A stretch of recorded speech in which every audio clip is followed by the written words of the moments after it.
Paper leak को लेकर छात्रों और विपक्षी दलों का सड़कों पर संग्राम मोदी सरकार के गले की फांस बनता जा रहा है। उस पर से रही सही कसर निकाल दी है दिल्ली पुलिस और रैपिड एक्शन फोर्स के जवानों द्वारा प्रदर्शन कर रहे छात्र छात्राओं के साथ की गई बर्बरता। ये तस्वीरें किसी भी सभ्य समाज के सिर को शर्म से झुका देगी और देश में इन दिनों वही हो रहा है। दिल्ली पुलिस के जवानों ने जैसा दुर्व्यवहार छात्रों के साथ किया है उससे पूरा देश शर्मसार है। इन हरकतों के खिलाफ गूंज संसद से लेकर सड़क तक सुनाई दे रही है। पूरा विपक्ष संसद में पेपर लीक पर चर्चा के साथ शिक्षा मंत्री धर्मेंद्र प्रधान के इस्तीफे की मांग कर रहा है।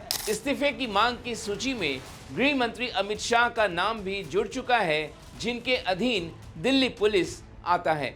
वहीं प्रधानमंत्री नरेंद्र मोदी के घर के बाहर जिस छापेमारी अंदाज में सरकार के खुफिया तंत्र से लेकर मीडिया को चकमा देते हुए लोकसभा में नेता विपक्ष राहुल गांधी और प्रियंका गांधी धरने पर बैठ गए, उसके बाद आम आदमी पार्टी ने कैसे कांग्रेस के धरने पर सवाल खड़े किए और प्रदर्शन कर रहे छात्रों पर विपक्षी दल कैसे बढ़ गए, आज सियासत में उसी की बात करेंगे।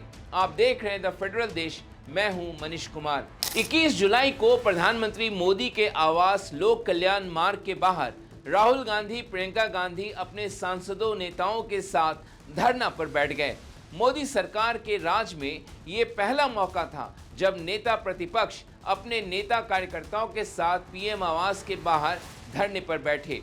बाद में सपा सुप्रीमो अखिलेश यादव भी इस प्रदर्शन में उनके साथ हो लिए।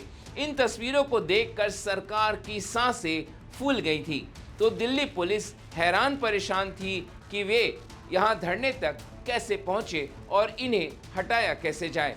राहुल प्रियंका पेपर लीक को लेकर धर्मेंद्र प्रधान की इस्तीफे की मांग कर रहे थे। शाम को दिल्ली पुलिस ने राहुल, प्रियंका और अखिलेश को हटाना शुरू किया। राहुल जमीन पर लेट गए, उन्हें घसीटा भी गया। Democracy in India is happening right now. इसके बाद सुरक्षा बलों ने उन्हें उठाकर बस में डाला तो प्रियंका गांधी को भी बस में ठेलकर पुलिस ने बस के अंदर किया, जिसमें पुलिस को खासी मशक्कत करनी पड़ी। हालांकि प्रियंका गांधी लगातार नारेबाजी करती रही।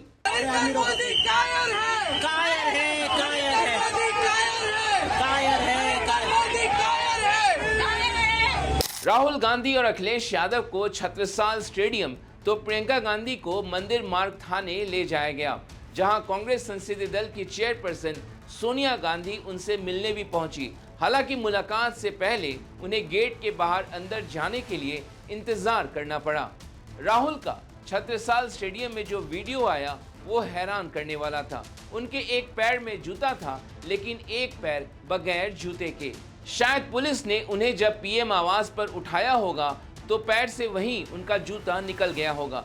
लेकिन इन तस्वीरों के जरिए कांग्रेस अपनी नई राजनीतिक जमीन की तलाश कर रही है, जिसमें छात्रों का आंदोलन उसका सारथी बन रहा है। और जैसे कि उम्मीद थी, इन तस्वीरों के बाद मॉनसून सत्र के तीसरे दिन संसद में इसका असर दिखाई देगा और हुआ भी वही। संसद भवन के बाहर सभी विपक्षी दलों के नेता काले लिबास में मोदी सरकार और पेपर लीक के खिलाफ नारेबाजी करते नजर आए। धर्मेंद्र प्रधान के इस्तीफे की मांग वाले पोस्टर इन सांसदों के हाथों में था। इस प्रदर्शन में राहुल, प्रियंका के साथ अखिलेश यादव समेत कई नेता मौजूद थे और जब सदन की कार्रवाई शुरू हुई तो दोनों ही सदनों में धर्मेंद्र प्रधान के इस्तीफे की मांग के साथ स्थगन प्रस्ताव लाकर पेपर लीक के मुद्दे पर चर्चा की मांग की गई।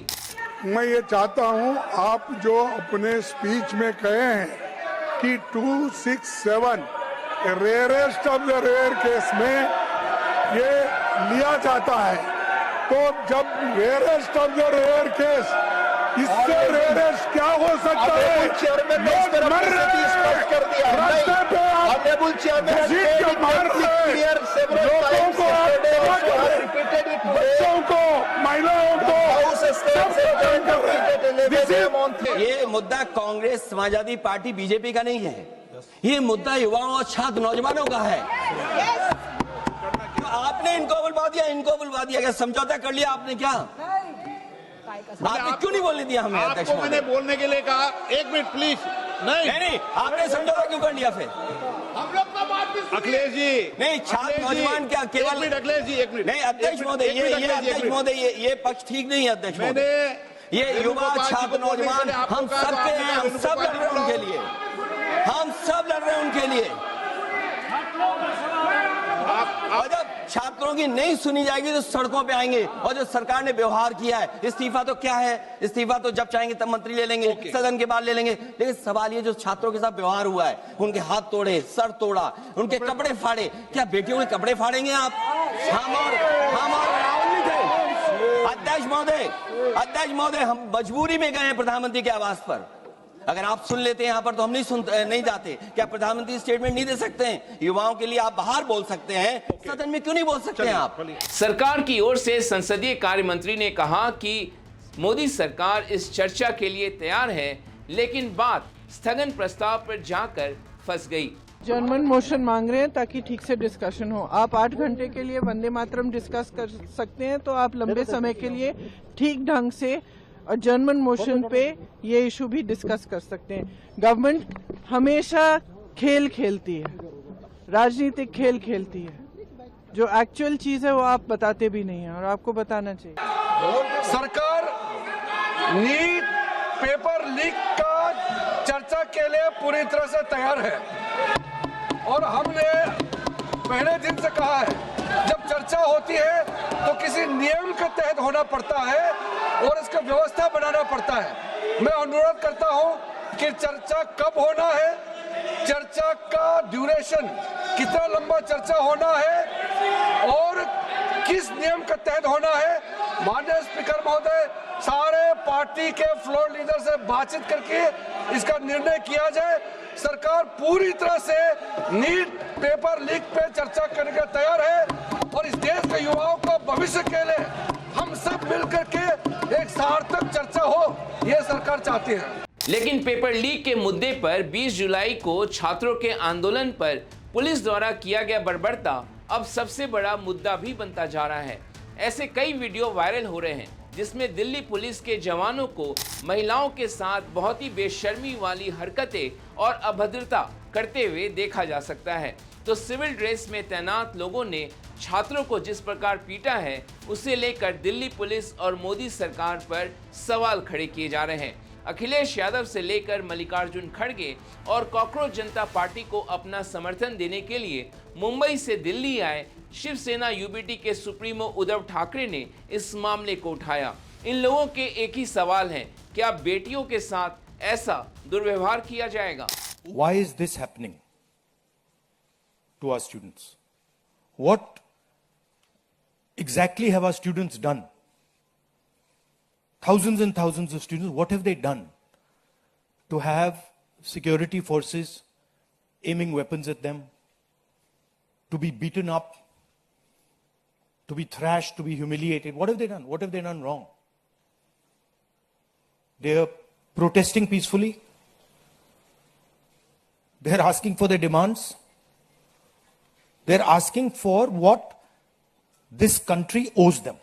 कल मैंने देखा कि बहुत सारे लड़कियां, मतलब बच्ची है, 9-10 साल की है, कुछ महिलाएं हैं, जिस तरीके से उनके साथ बर्ताव किया गया, ये हिंदू संस्कृति का, मैं नहीं मानता कि ये हिंदू संस्कृति में इसको मान्यता है कि महिलाओं के साथ ऐसा व्यवहार करे। तो फिर रावण और आप में फर्क क्या है? लेकिन सवाल ये जो छात्रों के साथ व्यवहार हुआ है, उनके हाथ तोड़े, सर तोड़ा, उनके कपड़े फाड़े, क्या बेटियों के कपड़े फाड़ेंगे आप? हम और राहुल जी थे। छात्रों के प्रदर्शन पर पुलिस की कथित बर्बरता का मामला सुप्रीम कोर्ट भी जा पहुंचा। सर्वोच्च अदालत में इसे लेकर याचिका दायर की गई। हालांकि छात्रों के प्रदर्शन के दौरान पुलिस कार्रवाई को लेकर दायर याचिका पर कोर्ट ने तत्काल सुनवाई से इनकार कर दिया। मुख्य न्यायाधीश सूर्यकांत, न्यायमूर्ति जय माल्या बागची और न्यायमूर्ति वी मोहना की 3 सदस्यीय पीठ के समक्ष मामले को उठाया गया। चीफ जस्टिस सूर्यकांत ने याचिकाकर्ताओं से कहा कि आप हमारा समय बर्बाद न करें और न ही आप अपना समय बर्बाद करें। यही बात दिल्ली हाई कोर्ट में भी कहा गया। अदालतों के पास पुलिस की निर्ममता को सुनने का अब समय नहीं है। हालांकि सुप्रीम कोर्ट में सुनवाई के बाद कॉकरोच जनता पार्टी के सौरव दास का एक पोस्ट वायरल हो रहा, जिसमें उन्होंने लिखा, इतने बड़े पदों पर बैठे ऐसे लोग हमारे लोकतंत्र पर धब्बा हैं। सुप्रीम कोर्ट इससे बेहतर का हकदार है। जस्टिस सूर्यकांत को समझना चाहिए कि इतना अहंकार ठीक नहीं है। भारत सरकार को उन्हें समझाना चाहिए। आपको बता दें, जस्टिस सूर्यकांत की एक टिप्पणी के बाद ही कॉकरोच जनता पार्टी का उदय हुआ, जिसे अब देश भर में छात्रों का समर्थन मिल रहा है।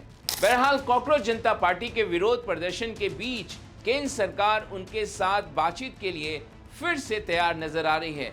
रिपोर्ट्स के मुताबिक केंद्रीय मंत्री जेपी नड्डा ने सोनम वांगचुक से मुलाकात की है। यह मुलाकात करीब 45 मिनट तक चली। हालांकि इस बीच जेपी नड्डा ने कहा कि कॉकरोच जनता पार्टी के लोग जब भी बातचीत करना चाहेंगे, सरकार उनसे मिलने के लिए तैयार है।